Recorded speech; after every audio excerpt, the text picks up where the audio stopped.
بسم اللہ الرحمن الرحیم۔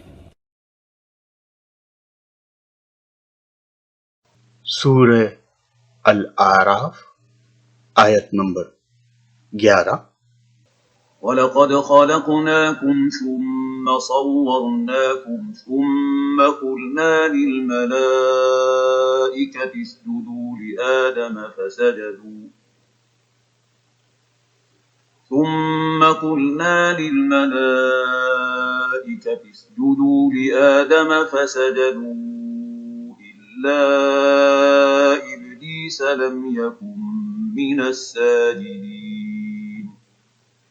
اور ہم نے تم کو پیدا کیا، پھر ہم ہی نے تمہاری صورت بنائی، پھر ہم نے فرشتوں سے کہا کہ آدم کو سجدہ کرو، سو سب نے سجدہ کیا بجز ابلیس کے، وہ سجدہ کرنے والوں میں شامل نہ ہوا۔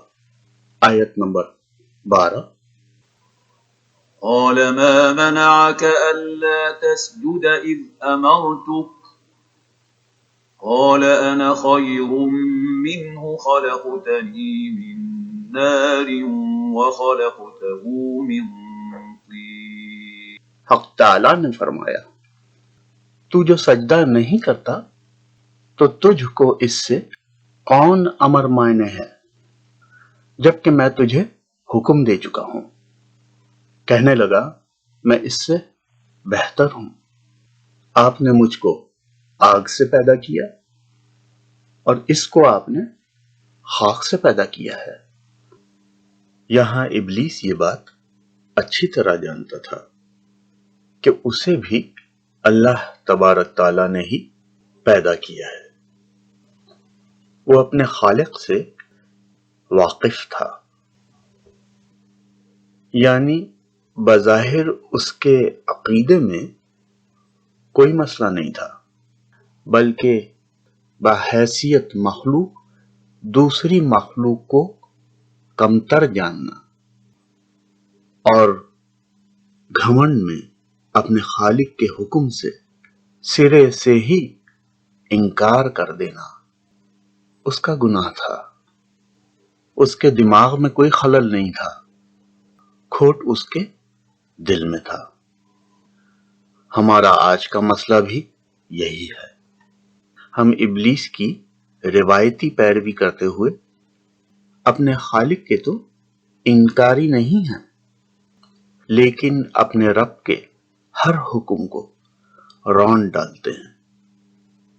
ہمیں کس بات کا گھمنڈ ہے؟ یہ بات سمجھ سے ہی باہر ہے۔ کہیں ایسا تو نہیں کہ شاید کھوٹ ہمارے دلوں میں ہی ہو؟ آیت نمبر 13۔ قَالَ فَاهْبِطْ مِنْهَا فَمَا يَكُونُ لَكَ أَن تَتَكَبَّرَ فِيهَا فَاخْرُجْ إِنَّكَ مِنَ الصَّاغِرِينَ۔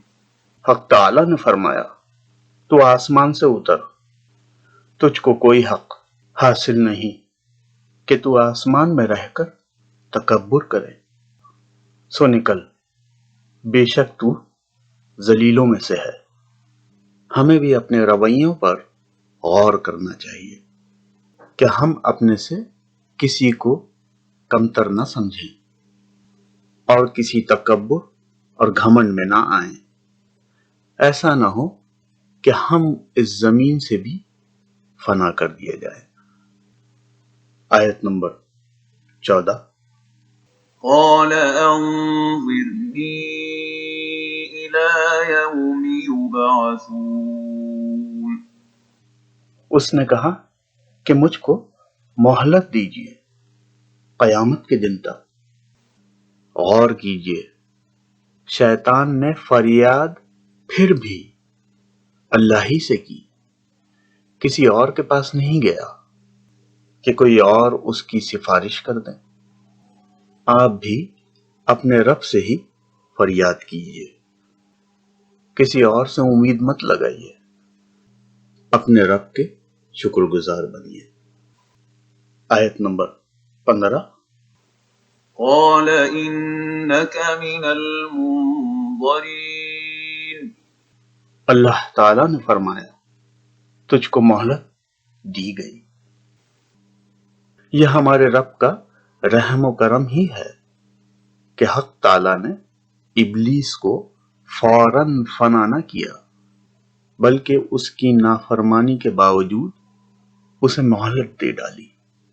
شیطان کے نقش قدم پر چلتے ہوئے اس کی پیروی نہ کیجیے، کہیں ہم بھی وہ سزا نہ بھگتیں جو اس کے لیے تیار کی گئی ہے۔ آیت نمبر 16۔ قال فبما أغويتني لأقعدن لهم صراطك المستقيم اس نے کہا بسبب اس کے کہ آپ نے مجھ کو گمراہ کیا ہے، میں قسم کھاتا ہوں کہ میں ان کے لیے آپ کی سیدھی راہ پر بیٹھوں گا۔ آیت نمبر 17۔ ثم لآتينهم من بين أيديهم ومن خلفهم وعن أيمانهم وعن شمائلهم ولا تجد أكثرهم شاكرين پھر ان پر حملہ کروں گا، ان کے آگے سے بھی اور ان کے پیچھے سے بھی، اور ان کی داہنی جانب سے بھی اور ان کی بائیں جانب سے بھی، اور آپ ان میں سے اکثر کو شکر گزار نہ پائیں گے۔ شیطان ہمارا کھلا دشمن ہے، وہ روز ازل سے ہی اس کی وجہ بھی رکھتا ہے۔ اس کے جینے کا صرف ایک ہی مقصد ہے کہ ہمیں بھی اپنا جیسا بنا لے۔